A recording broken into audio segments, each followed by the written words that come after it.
ஒவ்வொரு ராசிக்காரங்களுமே வந்து ஒரு பொருளை வந்து கண்டிப்பாக கொடுக்கக்கூடாது. கொடுத்தா வந்து நம்மளோட அதிர்ஷ்டம் போகும். ஒரு பொருளை ஒருத்தங்களுக்கு கொடுத்துட்டு நம்மளுக்கு தெரியாமல் ஏதோ ஒரு கவலை இருந்துகிட்டே இருக்கிற மாதிரி அந்த மாதிரியெல்லாம் ஃபீலாக வைக்கிற மாதிரி வந்து நிறைய பொருட்கள் இருக்குது. அதே மாதிரி அப்பா பயன்படுத்திய பொருட்கள், உங்கள் ஃபாதர் வந்து பார்த்தீங்கன்னா இது வந்து உங்ககிட்ட இருக்கட்டும் அப்படின்னு சொல்லிட்டு அவரோட திங்ஸ் எல்லாம் உங்களுக்கு கொடுக்குறாரு. ஒரு வாட்சாக இருக்கலாம், அதை நீங்கள் வந்து இன்னொருத்தங்களுக்கு கொடுக்கக்கூடாது டெஃபினட்டாக. அதே மாதிரி தப்பித்தவரி கூட புக்ஸை கிஃப்ட் பண்ணக்கூடாது. நிறைய பேர் இந்த தப்பை பண்ணிட்டு இருப்பாங்க. குருவுக்கு வந்து சாப்பிட்றது ரொம்ப பிடிக்கும். So yellow colour sweets, laddu, Mysore pak, rasmalai இதெல்லாம் வந்து இவங்க கொடுக்கக்கூடாது. அந்த டைமில் வந்து நம்மளோட லக்கையே வந்து நம்ம வந்து இன்னொருத்தங்களுக்கு ட்ரான்ஸ்ஃபர் பண்ணுற மாதிரி தான் இருக்கும்னு வச்சுக்கோங்களேன்.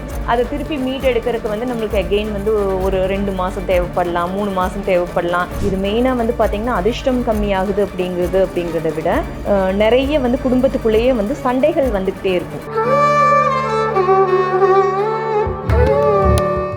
ஆஸ்ட்ரோ தமிழ் அன்பு நேயர்களுக்கு வணக்கம். நம்ம சேனலில் தொடர்ந்து ஜோதிடம், ஆன்மீகம் சார்ந்த நிறைய இன்ட்ரெஸ்டிங்கான விஷயங்கள் வந்து பார்த்துட்ருக்கோம். ஸோ அந்த வகையில் இன்னைக்கு ஜோதிடம் சார்ந்த விஷயங்கள் பேசுறதுக்காக நம்ம கூட ஆஸ்ட்ரோ அம்பிகா அவர்கள் இணைந்திருக்கிறாங்க. ஸோ நிறைய விஷயங்கள் அவங்க கிட்ட கேட்டு தெரிஞ்சுக்கலாம். வணக்கம். ஆஸ்ட்ரோ தமிழா நேயர்களுக்கு வணக்கம். ஸோ தொடர்ந்து நிறைய விஷயங்கள் வந்து ஜோதிடம் சார்ந்த விஷயங்கள் பேசிகிட்டு இருக்கோம். இப்போ எனக்கு ஒரு சின்ன டவுட் ஒன்று இருக்குது. இப்போ வந்து ஹாரோஸ்கோப் எடுத்துகிட்டு போகிறோம், எனக்கு உண்டானதெல்லாம் சொல்கிறாங்க. ஸோ ஒரு பாசிட்டிவிட்டி இருக்குது அப்படின்னா இந்த விஷயங்கள்லாம் நீங்கள் பண்ணுங்க அப்படிங்கிற மாதிரி ஒரு சின்ன பரிகாரம் மாதிரி சொல்லுவாங்க. அது எல்லாமே நம்மளும் பண்ணுவோம். இப்போ சொன்னது வந்து எனக்கு உண்டானது சொல்லியிருக்காங்க, நான் எனக்கு பண்ணிக்கிறேன். இப்போ வந்து ஏதோ ஒரு சின்ன விஷயம் வந்து கோயிலுக்கே போகிறேன்னு வச்சுக்கோங்க, இல்லை ஏதோ ஒரு கடைக்கு போகிறேன், அங்கே வெளியே இருக்கிறவங்க ஏதோ ஒன்று கேட்குறாங்க, பண்ணுறாங்க அப்படிங்கும்பொழுது நான் தானமாக ஏதோ ஒன்று கொடுக்குறேன். ஸோ அதை என்னோட மன திருப்திக்காக நான் பண்ணுறேன், அதை நான் மறந்துட்டு அதை போயிடுறேன். ஸோ லாங் ரன்னில் இப்படி பண்ணிகிட்டு இருக்கும் பொழுது என்ன ஆகுது அப்படின்னா என்னோட பாசிட்டிவிட்டியெல்லாம் என்னை விட்டு போகுதோ அப்படிங்கிற மாதிரி ஒரு ஃபீல் ஆகுது. ஏன்னா எனக்கு நடக்கிற ஒரு விஷயம் வந்து எனக்கு நெகட்டிவாக நடக்குது அப்படின்னா எதனால் நெகட்டிவாக நடக்குது? எல்லாமே நம்ம பாசிட்டிவாக தான் திங்க் பண்ணுறோம், பாசிட்டிவாக தான் எல்லாமே பண்ணுறோம், எல்லா விஷயங்களும் பண்ணிகிட்ருக்கோம். ஏதோ ஒரு விஷயம் லேக் ஆகுது அப்படின்னு பார்க்கும் பொழுது எனக்கு உண்டான விஷயத்த நான் தானமாக கொடுக்கும் பொழுது அது என்னை விட்டு போகுதோ அப்படிங்கிற ஒரு தாட் வந்து எனக்குள்ளே இருக்குது. ஸோ அது வந்து கிளாரிஃபை பண்ணிக்கலாம், நம்ம நேர்களுக்குமே அது யூஸ்ஃபுல்லாக இருக்குமே அப்படின்னு சொல்லி தான் இந்த ஒரு எபிசோட் வந்து பண்ணலாம் அப்படின்னு சொல்லி. ஸோ இது உண்மையாலுமே நடக்குதா? இதை பற்றி உங்களோட கருத்து என்ன? டெஃபினட்டாங்க. இப்போ வந்து பார்த்தீங்கன்னா இதுலேயே வந்து நிறைய பேர்த்துக்கு வந்து ஒரு சந்தேகம் இருக்கும். தானம் வேறு, தர்மம் வேறு, ரெண்டையும் கன்ஃபியூஸ் பண்ணிக்க வேண்டாம். அதே மாதிரி அன்னதானம் அப்படிங்கிறதுக்குமே விதிவிலக்குகள் இருக்குது. நீங்கள் அன்னதானம் வந்து எந்த கோயிலில் யாருக்கு வேணாலும் எப்போ வேணாலும் வந்து நம்மளோட சாப்பாடு அப்படிங்கிற ஒன்று வந்து உலக உயிர்களுக்கு எல்லாத்துக்குமே வந்து ரொம்ப தேவையான விஷயம்.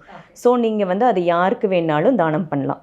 ஸோ இதில் வந்து நிறைய பேர் ஐயோ அன்னதானம் பண்ணலாமா வேண்டாமா, ஒரு பசியோடு இருக்கிறவங்களுக்கு நம்ம உணவாக கொடுக்குறத வந்து இங்கே எடுத்துக்க வேண்டிய அவசியமே இல்லை. அதை தாண்டி சில பொருட்கள் இருக்குங்க. அதாவது ஒவ்வொரு ராசிக்காரங்களுமே வந்து ஒரு பொருளை வந்து கண்டிப்பாக கொடுக்கக்கூடாது. கொடுத்தா வந்து நம்மளோட அதிர்ஷ்டம் போகும். நீங்கள் சொல்கிற மாதிரி வந்து நம்ம ட்ரெயின் ஆகிறோம், ஒரு மாதிரி வந்து டயர்டாக ஃபீல் பண்ணுறோம். அதே மாதிரி வந்து ஏதோ ஒரு கவலையை நம்மளுக்கு கொடுக்குது. ஒரு பொருளை ஒருத்தங்களுக்கு கொடுத்துட்டு திருப்பி வந்து பார்த்திங்கன்னா ஏதோ ஒன்று வந்து மைண்டில் வந்து ஒரு நம்மளுக்கு தெரியாமல் ஏதோ ஒரு கவலை இருந்துகிட்டே இருக்கிற மாதிரி அந்த மாதிரியெல்லாம் ஃபீலாக வைக்கிற மாதிரி வந்து நிறைய பொருட்கள் இருக்குது. ஒரு பொருள் இல்லைங்க, ஒவ்வொரு இதில் வந்து ஒவ்வொரு ராசியுமே வந்து சில பொருட்களை வந்து கொடுக்காமல் இருக்கிறது வந்து அவங்க இது வரைக்குமே வந்து பார்த்திங்கன்னா ஈஸியாக எடுத்து கொடுத்துட்டு இருந்திருப்பாங்க. நிறைய பேர்த்து வீட்டில் இன்றைக்கும் கிராமத்தில் வந்து பார்த்திங்கன்னா உப்பெல்லாம் கூட வந்து கேட்பாங்க திடீர்னு. உப்பு அப்படிங்கிறது வந்து யாருக்குமே வந்து தானமாக கொடுக்குற பொருள் கிடையாது. அதே மாதிரி வந்து பார்த்திங்கன்னா சர்க்கரை, உப்பு, மிளகாய், கோதுமை, தானியங்கள் மாதிரி எல்லாம் வந்து ஒவ்வொருத்தங்களுக்குமே ஒவ்வொன்று இருக்குங்க. இப்போ அதை பற்றி பார்க்கலாம் நம்ம. ஏன்னா இது வந்து எனக்கு மட்டும்தான் நடக்குதா அப்படின்னு எனக்கு ஒரு டவுட். இல்லைங்க, இல்லை, இது பொதுவாகவே நம்மளுக்கே தெரியாமல். ஃபார் எக்ஸாம்பிள் வந்து பார்த்திங்கன்னா ஒரு பெர்ஃப்யூம் வந்து நம்மளுக்கு ரொம்ப பிடிக்கும். ஆனால் வந்து அன்லிமிட்டடாக நம்மளோட ரிலேட்டிவ்ஸ் எல்லாம் நம்மளுக்கு பெர்ஃப்யூம்ஸாக கிஃப்ட் பண்ணிகிட்ருக்காங்கன்னு வச்சுக்கோங்களேன். நம்மக்கிட்ட வந்து ஒரு 20-25 பெர்ஃப்யூம் வந்து சேர்ந்துரும். பட் அதில் நம்ம திருப்பியும் சார்ட் அவுட் பண்ணுவோம். எனக்கு இதில் ஒரு 5 ஃப்ராக்ரன்ஸ் தான் பிடிச்சிருக்கு, மீதி இருக்கிற ஒரு 10-15 வந்து அப்படியே வந்து ஓப்பன் பண்ணாமல் தானே வச்சுருக்கோம். யாராவது வீட்டுக்கு வர்றப்பையோ இல்லை நம்மளுக்கு ஏதாவது வந்து ஃப்ரெண்ட்ஸோட ஒரு அக்கேஷன்ஸ் நடக்கிறப்பையோ நம்ம கொண்டு போய் கிஃப்டாக கொடுக்கலாம் அப்படின்னா அந்த பெர்ஃப்யூம் கிஃப்ட் பண்ணலான்னு நினைக்கிற ஒரு துலாம் ராசியாக இருந்தால் மாட்டிக்குவார். ஓகே. ஏன்னா துலாம் ராசிக்காரங்க கொடுக்கவே கூடாத கிஃப்ட் வந்து பெர்ஃப்யூம்ஸ். அவங்க வச்சுக்கலாம், அவங்கள எவ்வளோ வேணாலும் வந்து கிஃப்டாக வாங்கிக்கலாம். But you should not distribute to others. அது வந்து ஒரு கிஃப்டாவோ தெரிஞ்சோ தெரியாமலோ ஈவன் வந்து ஒரு இந்த rose essential oil, flower essential ஆயில்ஸ்னு சொல்லுவாங்க. ஒரு ட்ராப் வந்து இருந்துச்சுன்னா அது வந்து கேரியர் ஆயிலோட வந்து அது கூட வந்து கொடுக்கக்கூடாது. Any related to this fragrance. ஏன்னா சுக்கிரனுக்கு வந்து ரொம்ப பிடிச்ச விஷயம் இந்த பர்ஃப்யூம்ஸும் இந்த ஃப்ராக்ரன்ஸ் ஆயில்ஸ் எல்லாம் வந்து. இப்போ அவங்க பிஸ்னஸாக பண்ணுறாங்க, அதெல்லாம் பிரச்சனை கிடையாது. தானமாக கொடுக்கக்கூடாது. அதுவும் பர்டிகுலராக வந்து பார்த்திங்கன்னா இவங்கெல்லாம் இந்த வெள்ளிக்கிழமையிலாம் வந்து பார்த்திங்கன்னா இந்த மாதிரி எல்லாம் வந்து கொடுக்கக்கூடாது. ஆனால் டெம்பிள்ஸ்க்கு வந்து நீங்கள் எதை வேணாலும் கொடுக்கலாம். இதுலேயும் எக்ஸப்ஷனல் இருக்குங்க. அதாவது நீங்கள் உங்களோட சக மனிதர்களுக்கு தான் எதையும் கொடுக்கக்கூடாது அப்படிங்கிறது தான் விதி இருக்குதே ஒழிய, நீங்கள் போயிட்டு டெம்பிள்ஸ்க்கு வந்து யூ கேன் என்னென்னலாம் நல்லெண்ணெய் வாங்கி கொடுக்கறதோ, நெய் கொடுக்கறதோ, இல்லை பூஜை சாமான பொருட்கள் வாங்கி கொடுக்கறதோ டெம்பிள்ஸ்க்கு வந்து you can donate. But individual பர்சன்ஸ்க்கு வந்து பார்த்தீங்கன்னா சிலர் வந்து சில பொருட்களை வந்து டொனேட் பண்ணவே கூடாது. அப்படி மேஷராசிக்காரங்க என்ன கொடுக்கக்கூடாது? மேஷராசி வந்து பார்த்தீங்கன்னா சூரியன் உச்சமாகிற ராசி. ஸோ கோதுமை வந்து பார்த்திங்கன்னா எனக்கு தெரிஞ்சு வந்து மூல நூல்களில் வந்து கோதுமையை தான் சொல்லியிருக்காங்க. ஆனால் இப்போ சொல்கிறவங்கெல்லாம் வந்து பார்த்திங்கன்னா பிஸ்கெட்ஸ்லேருந்து எல்லாத்தையுமே எடுத்துக்கிறாங்க. ஏன்னா மேடஃபா நம்மளுக்கு ஒன்று நான் வந்து கோதுமையாக சொன்னாமே வந்து பார்த்திங்கன்னா வியூவர்ஸ் எல்லாம் வந்து அதை லிஸ்ட்டு போட்டு வச்சுப்பாங்க. கோதுமையிலேருந்து என்னென்னலாம் வருதோ அது எதுவுமே கொடுக்க மாட்டாங்க. பட் கோதுமையை கொடுக்கக்கூடாது தானமாக.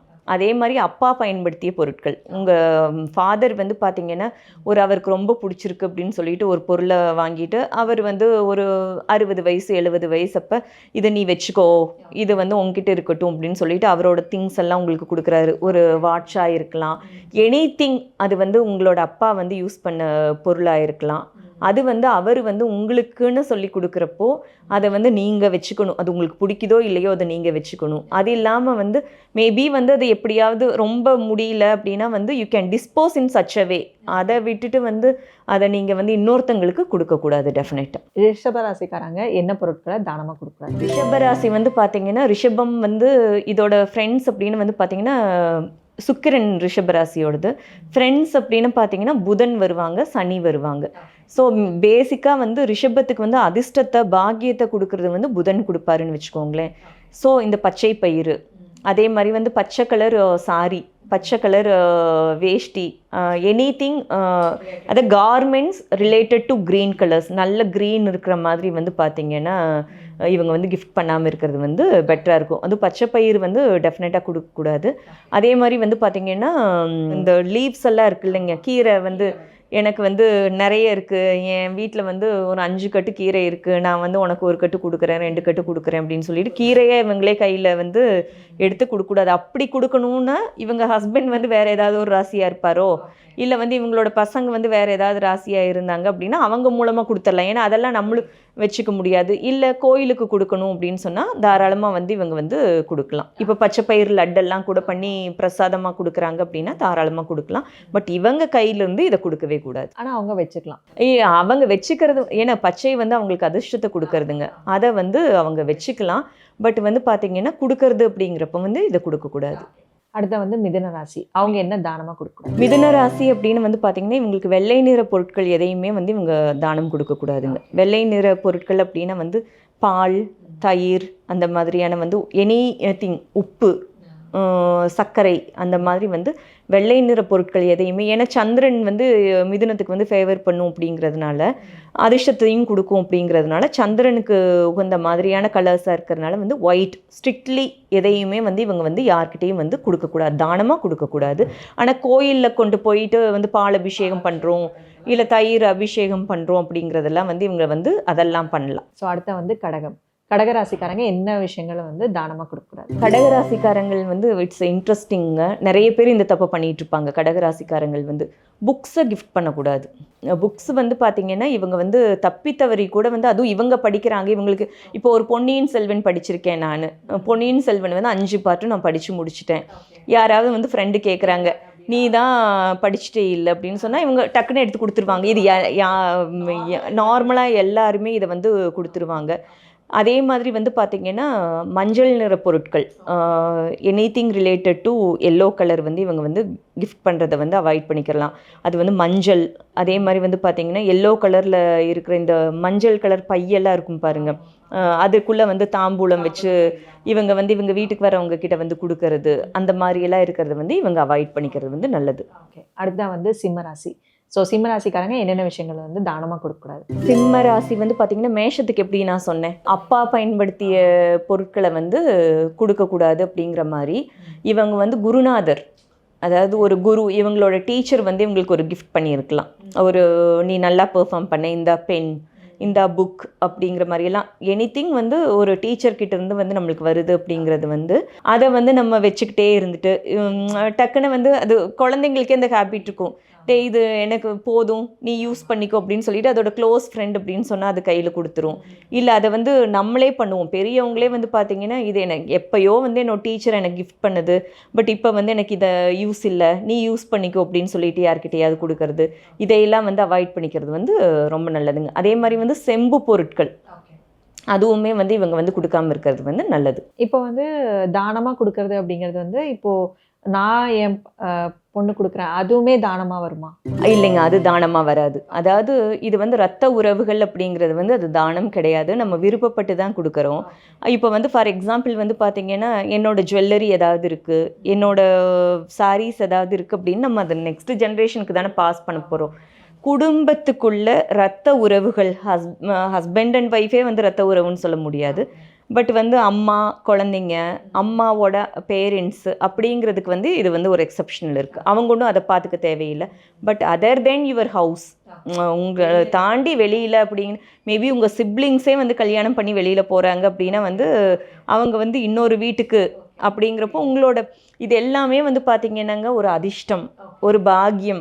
நம்மளுக்கு வந்து மற்றதெல்லாம் கூட வந்து நம்ம ஈஸியாக வந்து இது பண்ணிக்கலாம், பட் வந்து ஒரு அதிர்ஷ்டம் வந்து கையை விட்டு போகுது அப்படிங்கிறதுக்கு வந்து you should be more careful. அவங்களுமே புரிஞ்சுப்பாங்க, ஏன்னா அவங்களுக்குமே ஒரு ராசியில் தான் இருப்பாங்க.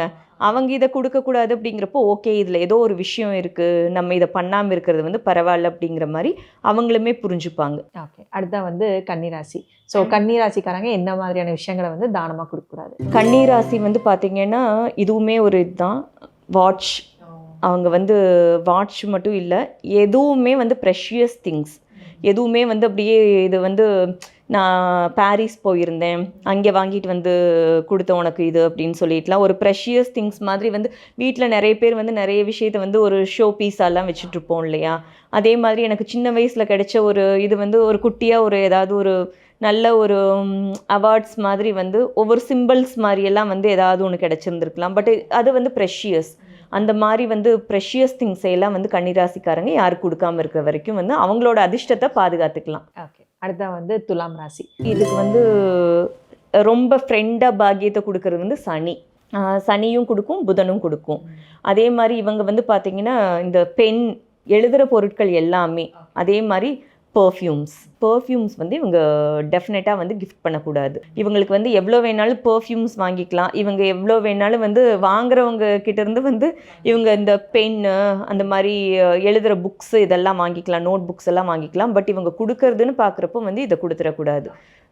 Perfume strictly no. அதே மாதிரி வெண்பட்டு, அதாவது சுக்கிரனுக்கு வந்து ரொம்ப பிடிச்சது வந்து பார்த்திங்கன்னா வெண்பட்டு. அது வந்து இவங்க பட்டு கிளாத்தோ இல்லை ஒரு பிட்டு என்கிட்ட வந்து ஒரு 1/2 மீட்டர் இருக்குது, இதை நீ யூஸ் பண்ணிக்கோ அப்படின்லாம் வந்து கொடுக்கக்கூடாது. கோயிலுக்கு கொண்டு போய் வஸ்திரம் சாத்தலாம், எல்லாம் பண்ணலாம், பட் வந்து இவங்க கொடுக்கறது வந்து இது தானம்ங்கிற சுமங்கலி பூஜை எல்லாம் பண்ணுறாங்க அப்படிங்கிற இந்த பொருட்களை அவாய்ட் பண்ணிக்கணும். இவங்க மஞ்சள் கூட கொடுக்கலாம், குங்குமம் கொடுக்கலாம், எல்லாமே கொடுக்கலாம், பட் வந்து இவங்க கொடுக்கறது வந்து மெயினாக வந்து பர்ஃப்யூம்ஸும் வெண்பட்டும் அதே மாதிரி எழுதுகிற பொருட்கள் எதுவுமே வந்து இவங்க வந்து தானமாக கொடுக்கக்கூடாது. ஸோ அடுத்தா வந்து விருச்சிக ராசி. விருச்சிக ராசிக்காரங்க என்னென்ன விஷயங்கள் வந்து தானமாக கொடுக்கக்கூடாது? விருச்சிக ராசி வந்து பார்த்திங்கன்னா இதுவுமே வந்து ஒரு செவ்வாயோட ராசி. செவ்வாய்க்கு வந்து ஃப்ரெண்ட்ஸ் அப்படின்னு பார்த்தீங்கன்னா குருவும் சூரியனும் வருவாங்க. ஸோ வந்து குரு அப்படின்னா வந்து பார்த்தீங்கன்னா அகெயின் வந்து மஞ்சள் நிற பொருட்கள். இது வந்து கொஞ்சம் இன்ட்ரெஸ்டிங்காக இருக்கும். குருவுக்கு வந்து சாப்பிட்றது ரொம்ப பிடிக்கும். ஸோ வந்து இந்த மஞ்சள் நிற ஸ்வீட்ஸ் எல்லாம் இருக்குது பாருங்கள், yellow colour sweets, laddu, Mysore pak, அதே மாதிரி வந்து ரசமலாய், இதெல்லாம் வந்து இவங்க கொடுக்கக்கூடாது. இது கொஞ்சம் இன்ட்ரெஸ்டிங் இதுதான். ஸோ இவங்க வந்து மெயினாக வந்து இந்த எல்லோ கலர் ஸ்வீட்ஸ் எதையுமே வந்து இவங்க தானமாக கொடுக்கக்கூடாது. நான் வந்து செஞ்சேன் லட்டு வந்து 100 லட்டு செஞ்சேன். நிறைய வந்து இது இன்ட்ரெஸ்டிங்காக இருக்கும். பார்த்தீங்கன்னா தீபாவளி டைம் எல்லாம் வந்து எனக்கு லட்டு வந்துச்சு. வீட்டுக்கு வந்து கொடுக்குறவங்கெல்லாம் வந்து ஒரு 4-5 கிலோ லட்டு கொடுத்துட்டாங்க, மைசூர்பா கொடுத்துட்டாங்க. அப்படின்னா இது வந்து இவங்க வந்து ஃப்ரெண்ட்ஸ் அண்ட் ஃபேமிலி கொடுக்கணும் அப்படின்னா இவங்க வேற யார் மூலமாவது கொடுத்துடணும். இவங்க வந்து ஸ்ட்ரெயிட்டாகவே கையிலேருந்து ஈவன் வந்து மெய்ட்ஸுக்கு கூட வந்து இதை வந்து கொடுக்காம இருக்கிறது வந்து இவங்களுக்கு சேஃப்னு வச்சுக்கோங்களேன். ஓகே, அடுத்த வந்து தனுசு ராசி. தனுசு ராசிக்காரங்க என்னென்ன விஷயங்களை வந்து தானமாக கொடுக்கும்? தனுசு ராசி வந்து இவங்க எலக்ட்ரானிக் திங்ஸுங்க. எலக்ட்ரானிக் திங்ஸ் வந்து எதையுமே வந்து, ஏன்னா சூரியன் தனுசு அப்படின்னு வரப்போ வந்து பார்த்திங்கன்னா மோஸ்ட்லி வந்து ஒரு நம்ம ஏன் கொடுக்கக்கூடாது அப்படின்னும் அந்த கிரகத்துக்கு வந்து ஒரு ஃபேவர் பண்ணுற ஒரு லக்கு வந்து ஃபேவர் பண்ணுற ஒரு பிளானெட் வந்து கூடவே இருக்கும். அது வந்து அதுக்கு வந்து என்னென்னலாம் வந்து நம்மளுக்கு பிடிச்ச பொருளோ அதை வந்து நம்ம தானமாக கொடுக்கக்கூடாது. அதுதான் இதோட கான்செப்ட்டு. ஸோ மெயின் கான்செப்டே அதனால் எனிதிங் கால்குலேட்டர் கிஃப்ட் பண்ணுறேன். ஒரு எலக்ட்ரானிக் திங்ஸ் எனக்கு வந்து பார்த்திங்கன்னா ஒரு ஹேர் ட்ரையர் வந்துச்சு, நான் வந்து அதை இன்னொருத்தங்களுக்கு கிஃப்ட் பண்ணுறேன். அதே மாதிரி வந்து ஏதாவது வந்து வீட்டில் இருக்கிற மிக்சியோ இல்லை எனக்கு வந்து 2-3 மிக்சி சேர்ந்துருச்சு, எனக்கு வந்து ஃப்ரீ பீஸில் வந்து இப்போ வந்து கவர்மெண்ட் ஏதாவது கொடுக்குறாங்க அப்படின்னா நம்மளுக்கு வந்து ஒரு டிவி வருதுன்னு அந்த டிவி எடுத்து இன்னொருத்தங்களுக்கு நம்ம கையால் கொடுக்கறது, இதெல்லாம் வந்து அவங்க அவாய்ட் பண்ணிக்கணுங்க. ஸோ அடுத்த வந்து மகர ராசி. மகர ராசிக்காரங்க என்னென்ன விஷயங்களை வந்து தானமாக? மகரம் வந்து பார்த்திங்கன்னா அகெயின் இவங்க வந்து மகரம் வந்து சனியோட இது. இவங்களுக்கு சனிக்கு வந்து ஃபேவர் பண்ணுறது வந்து பார்த்திங்கன்னா சுக்கிரன் வருவார், புதன் வருவார். ஸோ இங்கே வந்து பார்த்திங்கன்னா மெயினாகவே வந்து எள்ளு வந்து மகர ராசிக்காரங்கள் வந்து எள்ளு நல்லெண்ணெய், ஈவன் பார்த்தீங்கன்னா முறுக்கு இருக்குல்ல, முறுக்கில் வந்து எள்ளு போட்டிருப்பாங்க. எள்ளு போட்ட முறுக்கு, எள்ளுருண்டை, எள்ளு பர்ஃபி, இந்த மாதிரி எல்லாம் வந்து இருக்கிற திங்ஸ் எதையுமே வந்து இவங்க வந்து கிஃப்ட் பண்ணிடக்கூடாது. செருப்பு, கொடை, இதெல்லாமே வந்து இவங்க கொடுத்தாங்க. இவங்களோட செருப்பை வந்து இன்னொருத்தவங்க மாற்றி போடுறதுக்கு கூட வந்து இவங்க அலோவ் பண்ணாமல் இருக்கிற வரைக்கும் இவங்களோட பாக்கியம் வந்து, சில பேர் கேட்பாங்க நான் கோயிலுக்கு போனேன் என்னோட செருப்பு தொலைஞ்சிருச்சு, அது வந்து பார்த்தீங்கன்னா அதை எப்படி எடுத்துக்கணும் அப்படின்னா வந்து நம்மளுக்கு வந்து ஏதோ நம்மளோட கர்மாவை வந்து சனி வந்து கம்மி பண்ண போகிறாரு, நம்மளோட நெகட்டிவிட்டி வந்து ஏதோ நம்மளை விட்டு விலக போகுது அப்படின்னு தான் எடுத்துக்கணுமே ஒழிய தானம் பண்ணுறது வேறு, நம்ம தொலைக்கிறது வேறு, நிறைய டிஃப்ரென்ஸ் இருக்குது. கன்ஃபியூஸ் பண்ணிக்க வேண்டாம். இது வந்து இவங்கெல்லாம் வந்து பண்ணாமல் இருந்தால் நல்லாயிருக்கும். ஓகே, ஸோ அடுத்த வந்து கும்பராசி. கும்பராசிக்காரங்க என்னென்ன விஷயங்களை வந்து தானமாக கொடுக்கும்? கும்பராசி வந்து அகெயின் வந்து இது சனியோட இதில் தான் வரும். பட் இதுக்கு வந்து பார்த்திங்கன்னா மகரம் மாதிரி நம்ம சொல்ல வேண்டியதில் கர்ச்சீஃப், கீ செயின்ஸ், இதெல்லாம் வந்து கிஃப்ட் பண்ணாமல் இருக்கிறது வந்து இவங்களுக்கு பெட்டராக இருக்கும். சில பேர் வந்து பார்த்திங்கன்னா பக்கத்தில் இருப்பாங்க, நம்மளோட கர்ச்சீஃப் இருக்கும், அவங்களுக்கு வந்து அது அவசரத்துக்கு தேவைப்படும், நம்மளுக்கு அந்த கர்ச்சீஃபே தேவைப்படாது. டக்குன்னு நம்ம கையால் எடுத்து நம்ம கையால் எந்த பொருளை வந்து இந்த மாதிரியான பொருட்களை எல்லாம் வந்து அவங்களுக்கு பாஸ் பண்ணுறோமோ அதெல்லாம் வந்து பார்த்திங்கன்னா நம்ம வந்து நம்மளோட லக்கை வந்து கொஞ்சம் வந்து அதை திருப்பி மீட் எடுக்கிறதுக்கு வந்து நம்மளுக்கு அகெயின் வந்து ஒரு 2 மாதம் தேவைப்படலாம், 3 மாதம் தேவைப்படலாம். இல்லை கொஞ்சம் அந்த மாதிரி வந்து ஏதாவது ஒரு கோச்சாரத்தில் வந்து நம்மளுக்கு வந்து இந்த கிரகங்கள் வந்து நம்மளை பாஸ் பண்ணிகிட்டு இருக்கலாம். அந்த டைமில் வந்து நம்மளோட லக்கையே வந்து நம்ம வந்து இன்னொருத்தங்களுக்கு ட்ரான்ஸ்ஃபர் பண்ணுற மாதிரி தான் இருக்குன்னு வச்சுக்கோங்களேன். ஸோ அதனால் இதெல்லாம் வந்து பர்டிகுலராக ஒரு கான்ஷியஸாக இந்த திங்ஸ் எல்லாம் வந்து நம்ம நோட் பண்ணி வச்சுட்டு இதெல்லாம் நம்ம கொடுக்காமல் இருக்கிறது வந்து நம்மளுக்கு பரவாயில்ல அப்படிங்கிற மாதிரி நம்ம யோசித்து வச்சுக்கணும். ஸோ கடைசியாக வந்து மீனராசி. மீனராசிக்காரங்க என்னென்ன விஷயங்களை வந்து தானமாக கொடுக்கக்கூடாது? மீனராசி வந்து பார்த்திங்கன்னா குருவோடது இல்லையா, குருவுக்கு வந்து ஃபேவர் பண்ணுறது வந்து பார்த்திங்கன்னா இந்த பக்கம் சந்திரனுமே வந்து ஃபேவர் பண்ணுவார், அதே மாதிரி செவ்வாய், சூரியன் எல்லாம் ஃபேவர் பண்ணுவாங்க. பட் பர்டிகுலராக பொருட்கள் அப்படின்னு வந்து பார்த்திங்கன்னா பால், மீனராசிக்காரங்க வந்து பாலை வந்து தானமாக கொடுக்கக்கூடாது. அரிசி வந்து பார்த்திங்கன்னா எந்த அரிசியாக இருந்தாலுமே வந்து பால் அரிசி பொருட்களை வந்து மீனராசிக்காரங்கள் வந்து யாருக்குமே வந்து கொடுக்கக்கூடாது. அதாவது சும்மாவாவது எடுத்துகிட்டு அரிசி தானே, நம்ம போய் யாராவது கோயிலுக்கு போகிறோம் ஏதாவது தானம் பண்ணுங்க அப்படின்னு சொல்லிட்டு கரெக்டாக வருவாங்க. வீட்டில் வந்து பார்த்திங்கன்னா நல்லா பார்த்திங்கன்னா ஹவுஸ் ஒய்ஃப்ஸ் தான் இருப்பாங்க. அந்த ஹவுஸ் ஒய்ஃபுக்குமே வந்து மீனராசியாக இருந்துருச்சுன்னு வச்சுக்கோங்களேன், அவங்க டக்குன்னு என்ன பண்ணுவாங்க, இதை போய் கொடுத்துருவாங்க. அதனால் வந்து அவங்களுக்கு வந்து பார்த்திங்கன்னா கொஞ்சம் லேகிங் இருக்கும் கண்டிப்பாக. ஸோ வந்து தே ஷுட் பி மோர் கான்சியஸான பால் அரிசி வகைகளில் வந்து யாருக்குமே வந்து தானம் கொடுக்காம இருக்கிறது வந்து அவங்களுக்கு வந்து நல்லதுங்க. ஸோ ரொம்ப சிறப்பாக வந்து சொன்னீங்க. ஏன்னா ஒரு ஒரு சின்ன விஷயமுமே வந்து எவ்வளோ பாதிப்புகள் கொடுக்குது. ஏன்னா பாசிட்டிவிட்டி அப்படிங்கிறது நமக்குள்ளே இருந்தால் தான் நம்மளுக்கு ஒரு எனர்ஜி ஒன்று இருக்கும். ஸோ ஒரு லக் ஃபேக்டரே நம்ம விட்டு போகுது அப்படிங்கும் பொழுது அது எப்படி போகுது அப்படின்னு க்ளீனாக கவனிக்கும் போது, ஸோ இந்த மாதிரியான விஷயங்கள் நம்ம கை மூலியமாக வந்து கொடுக்கும் பொழுது போகுது அப்படிங்கும் பொழுது அதை அவாய்ட் பண்ணிக்கிட்டோம் அப்படின்னா நம்மளுக்குமே பாசிட்டிவிட்டி. இதில் வந்து ஒரு ரொம்ப முக்கியமான பாயிண்ட் நான் இப்போ சொல்லிக்க விரும்புகிறேன். ஞாயிற்றுக்கிழமை வர நாட்களில் வந்து இரும்பு பொருட்களை வாங்காதீங்க, வாங்கவே கூடாது. இது வந்து எல்லா ராசிக்குமே, எல்லா ராசிக்காரங்க, எல்லா லக்னக்காரங்க, ஹியூமன்ஸ் எல்லாத்துக்குமே நான் வந்து எல்லாத்துக்குமே சொல்லிடுறேன். நான் ஒரு சொசைட்டியில் வந்து ஒரு அவேர்னஸ்க்காகவே நான் வந்து சொல்லிடுறேன். ஞாயிற்றுக்கிழமை அப்படிங்கிற நாளில் வந்து பார்த்திங்கன்னா இரும்பு பொருட்களை வாங்கவே வாங்காதீங்க. வீட்டுக்கு வந்து நம்மளே ஒரு தரித்திரத்தை வந்து வர வைக்கிற மாதிரி. ஸோ சண்டே எதுக்கும் ஆன்லைனில் கூட வந்து இரும்பு சம்மந்தமான பொருட்களை வந்து ஆர்டர் பண்ணிடாதீங்க. சண்டைகள் வந்துக்கிட்டே இருக்கும். இது மெயினாக வந்து பார்த்திங்கன்னா அதிர்ஷ்டம் கம்மியாகுது அப்படிங்கிறத விட நிறைய வந்து குடும்பத்துக்குள்ளேயே வந்து சண்டை சச்சரவுகள் பிரச்சனைகள் வந்து வந்துக்கிட்டு அது வந்து நிற்கிறதுக்குள்ளே வந்து நம்மளுக்கு போதுங்கிற அளவுக்கு இருக்குன்னு வச்சுக்கோங்களேன். ஞாயிற்றுக்கிழமை வந்து வாங்கக்கூடாத பொருட்களில் வந்து இரும்பு. ஓகே, ரொம்ப சிறப்பாக வந்து சொல்லியிருக்கீங்க. நம்ம நேயர்களுக்கு ரொம்பவே யூஸ்ஃபுல்லாக இருந்திருக்கும் இந்த பதிவு. தொடர்ந்து நிறைய ஜோதிடம் சார்ந்த விஷயங்கள் வந்து அடுத்தடுத்து பேசலாம் மேடம். நன்றி, வணக்கம்.